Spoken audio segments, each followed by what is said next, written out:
You're now locked onto the Pulse Radio Show with Marcus Myers, Xtina, and Ken Pyle. And on the 1 and 2s, Big Red the DJ. It's the Pulse Radio Show, baby. Believe that. On the mic, we have Jus D. Jus D. Jus D. Good night, good night, good night. What's up? What's up? What's up? What's up? What's up? What's up? What's up, Jus D? No, that's Sky. No, that's statement, right? That is a. Ladies, do you need managing? I did not say all. I said Majority? some of them are out of order, out of line. Some need guidance. Yeah, some need guidance. Some need assistance. Yes, assistance. Right? Facilitation. Yes. You understand what I'm saying? Right? Don't control them. Just help them in the right direction. Like how you want a woman to do that for you. You understand what I'm saying? True. Jus D, I call you out one time. You got a girl? Of course. Whoa. No, it's all right now too. She listened to the manager? She listened to the manager? Yeah, of course. You know when I get she's probably So gonna wait, say. hold on. That was a trick question, though. Got him. He didn't even catch up on that one. So your girl is out on listen to the manager? Yeah. So your girl has a manager? You know how to manage her. Oh. But she knows to manage you though. Of course. Right. It's a mutual. Okay.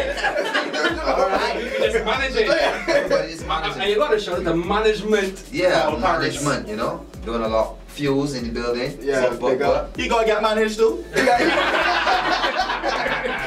But listen, Jus D. I read a comment online that said that Jus D got the Infinity Stones across over 2018, right? Whether it's whole, right? Is 9. I mean, what vibe you was in that you manager? What vibe you was in that you catch all these songs? I don't know. They all came different times, that's the truth. I mean, the manager, that one just came. I got a little corner in the little home studio. Every time I look at the song spot, I say, yeah, this is the right one right now. So that's what he did with the whole manager one, you know? Yeah. I just look in the corner. Yeah, it's like when I was working with Joaquin, I look up in the corner again. And I come back, yo, Joaquin, we got like, yo, Joaquin, we got this split. So wait, can we expect a song next year named The Corner? Sure. We can make Big Ready DJ sing. Yeah, big production, no. Just the production. But listen, man, you were in the international bashment soca. Yeah. Talk about it. How do you feel about your performance? I feel great, man. I mean, coming off the stage, you know, people were coming to me like, yo, love it, like.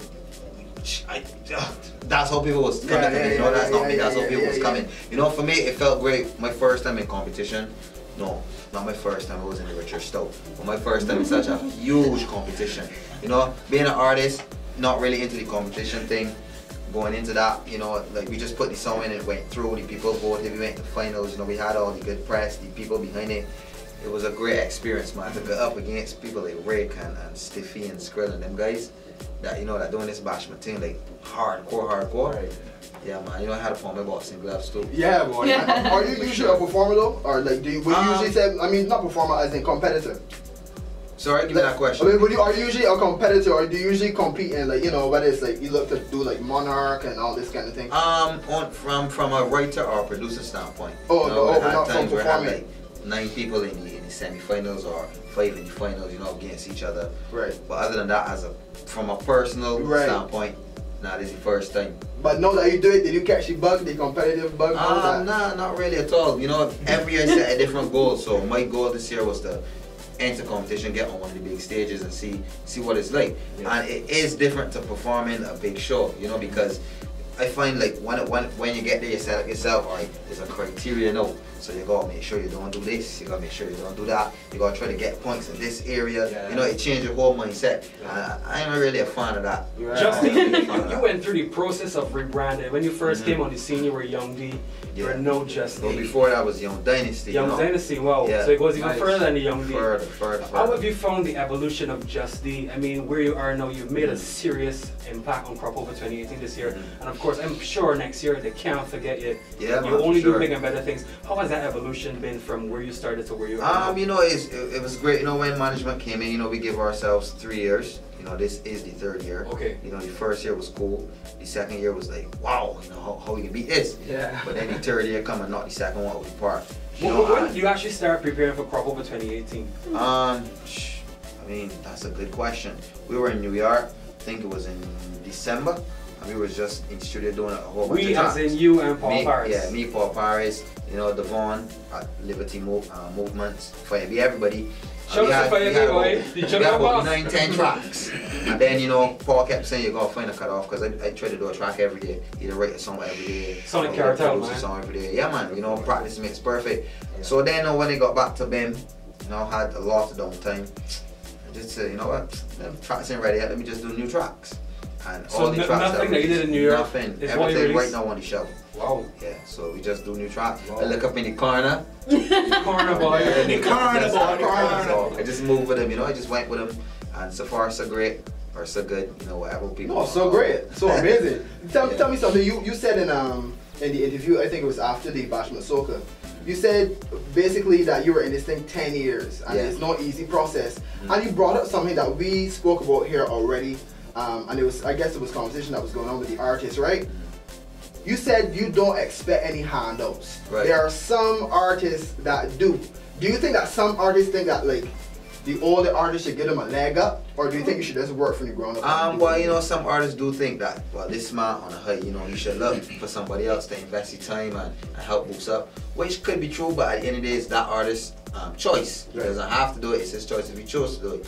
You know, we got younger artists. I mean, look at Joaquin, grinding every day. He probably won't sleep right now because he's performing during the week. You know, he got to be doing dubs. He got to be going to photo shoots. Mama Joe waking him up. Joaquin, it's time to go. Probably got to do a little jogging. But he grinding hard. You know, he ain't just sitting on waiting for I don't know, one of the big artists to just say, yo, Joaquin, hold this, hold this, hold that. So I believe you have to work hard for everything. You know, there's something called pay your dues. You have to pay your dues. I've been in a while.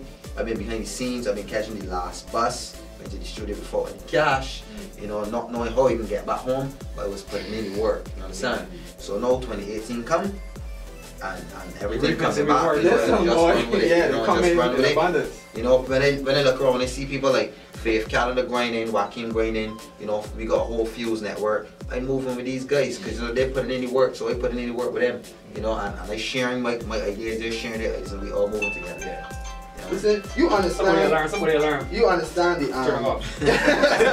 you understand the whole process of making a song well done. You understand the genre in terms of writing, producing, and performing, right? I was having a conversation, and some people were saying they didn't understand how Manager was a Bashment Soca song. Can you explain to people the boundaries and the definition of Bashment Soca? Well, Bashment for me is anything that can make girls get on. Because if you think about it, if we say Bashment and it's a Bajan thing, right? Then what would be the St. Lucian version of Bashment? What would be the Vinci version of Bashment? Because it don't sound like ours. Right. You understand? Sita had something different, but it's something that make people get on and Right. So for me, that's what Bashment is. Anything that can make girls get on. Like, if you listen to the bass line though, in Manager, if you want to get more technical, right? Right. A lot of the Bashment songs have old dancehall bass lines.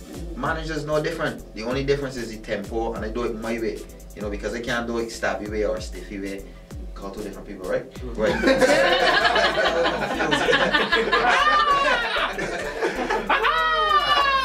So I can't do it their way. I can only do it my way. Right. You know, so yeah, that's what Bashment is. That's cool though. That's what you love about Manager. That is like kind of like blurring the lines a bit and bending things, are kind of, you know, Bashment. You said bending. Yeah, bending things.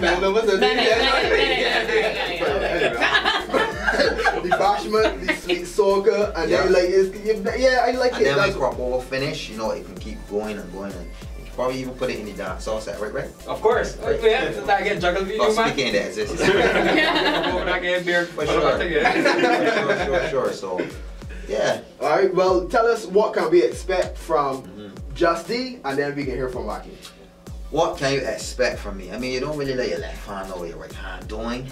But nah, just kidding. Man, we're gonna be working on some videos because, you know, we're trying to get the whole visual thing going. We're getting a lot of calls for the season, so you're gonna make some performances. You know, you're gonna see me and Joaquin at some spots mashing up. The only way we know how to do it. I saw y'all shouting the hot summer burn over the weekend. Yeah, boy.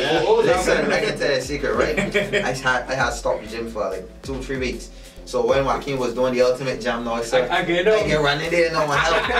So when my man get out of the down there, and I down there, I was like, jeez, oh boy, where can I get back up?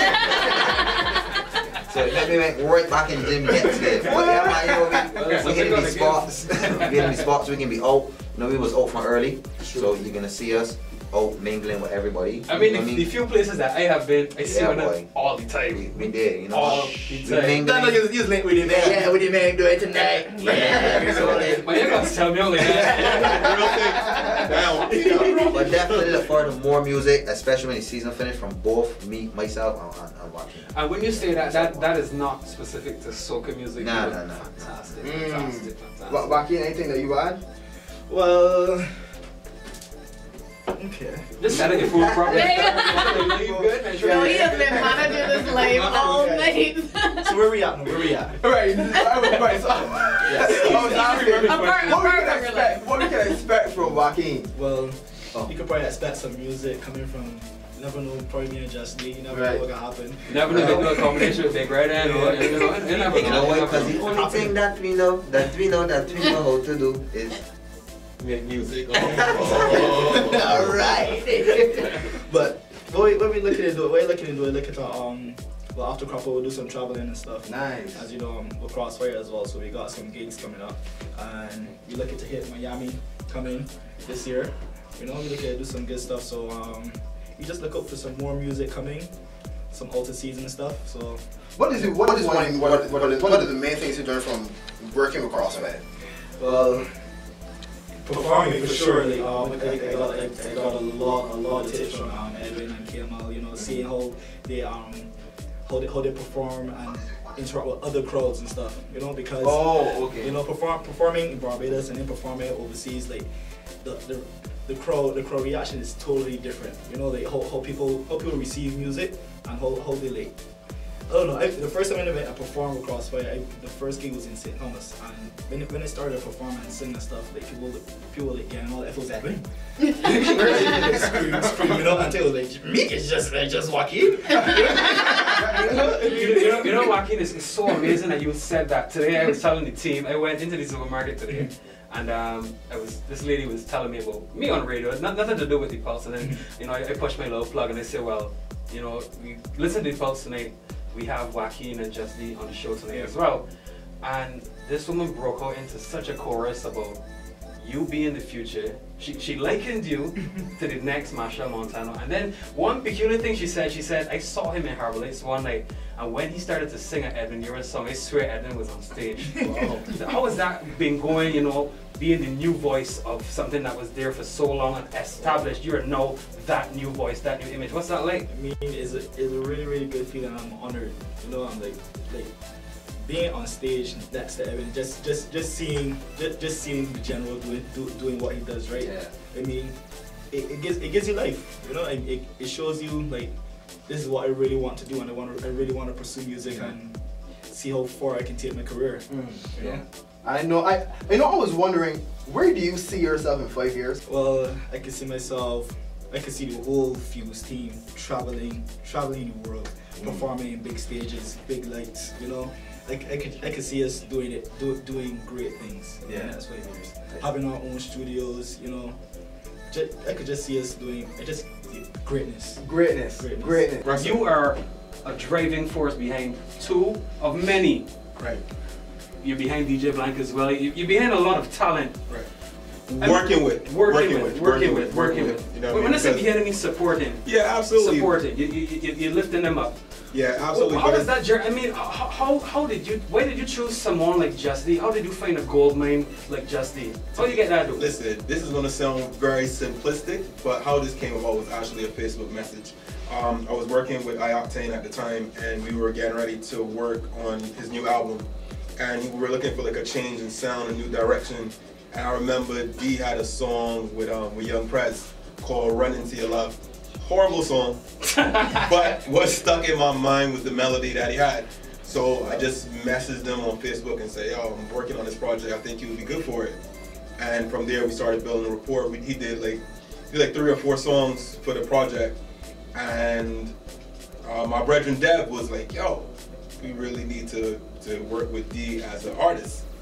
And honestly, that's how it happened. So that's when I told him, I said, you know, let's put this together. It won't be an easy road. We need about 3 years to really take this thing from nothing to something. And literally, that's what happened. Fantastic, man. Yeah, real thing. I mean, like, what got you particularly interested in crop over as well, too? Well, because I mean, I know that you do a lot of huge projects that I don't want to say they're bigger than crop over, but you do a lot of very big things. To be honest with you, right? To be honest with you, when I was younger, like I wanted to be a soca artist, right? Nobody knows this, right? Like real thing. Listen, real thing, right? Real thing. When I was younger, like, I wanted to be Gabby and Griner and Rat Siley and those guys. You can help this? No, I'm horrible. I cannot do that. But so from then I was always into it. And then when the opportunity came about for me to actually start producing music, the first set of music I did for Crop Over was with I-Octane. We started doing bashment. Worked with Peter Coppin, worked with John Doe and Gord. Actually worked with DJ Puffy on a remix too with Octane. We did for about 2 years. We were putting out music. So I was always into it and I always wanted to do it. It's just a matter of finding my way. So, you know what I mean, from working with Octane and then working with D and then Joaquin and everybody, it all came together. Fantastic. It happened naturally. Well, I mean, with guys like you in the industry, the longevity of the culture will live on. Say something, D. And let me just say, you know, he's also a big songwriter because he helped wrote Manager too what? as well. The manager wrote Manager? Naturally. Wear many hats, you know. Including that one, they have one I wouldn't mention on there. But Batman style, you see. Guys. No, but you know, to be honest with you, like I just want to big up all the artists in Barbados that are pushing this culture forward. The thing about it that what I've noticed, especially this year, is the artists are really underappreciated because at the end of the day, they are providing the soundtrack for this festival. And when the type of offers that we're getting from promoters and stuff like that, it's really not right. You know what I mean? Because you can't expect.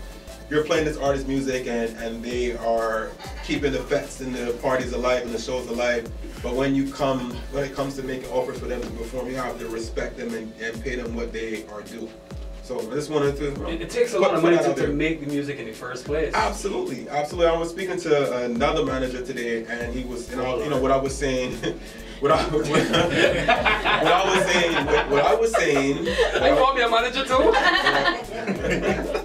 What I was saying to him was, you know, we've invested a lot of money and a lot of time and a lot of energy into this music, and it's only right that we reap the benefits of it. Because, you know, yes, we're in it for the love of the music, but it's a job as well. It's a job, you know of course this it is. This is a full-time thing for all three of us here. Yeah. You know what I mean? And what he was saying was, you know, they got some artists that invest that time, money, energy, and they don't even get anything back. You know what I mean? Yeah. So it's an interesting thing, but it has to be some sort of resolution has to be made or created or something to make sure that people who are investing their time, money, and energy into Crop Over, especially on the artist side, are seeing some sort of benefits or some sort of rewards for it. There's not enough time on the clock to talk about that. We have to bring it back to continue that discussion. Seriously, I really want to have that conversation. I think it is something that's being like swept under the rug a little bit. So we need to really bring these things to the forefront.